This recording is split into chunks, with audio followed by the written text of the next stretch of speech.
Hello everybody, welcome back. Today as well we have got to another video. In this video I'll show you how you can transfer USDT from get.io to Binance. But before that, please do make sure to like our video, subscribe our channel, and yes, without any further delay, let's get started. So for that, what you're going to be doing is first you're simply going to go ahead access your get.io. Then afterwards simply go ahead and log into your account. Then go to withdrawal or wallet section. It will differ according to the platform you are on, or the web, or your app. Then choose your USDT as the cryptocurrency you want to withdraw. Then afterward, select the correct network that you want to choose, the same on Binance as well. Choose the network and make sure it same network, and then go ahead and enter the specific amount you want to transfer.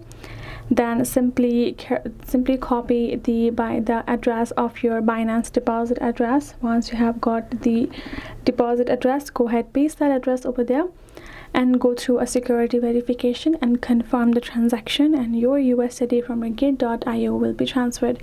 The most important thing that you have to remember in this transaction is that you have to copy a correct address of your Binance ID. If you do any mistake in it, it will not go through.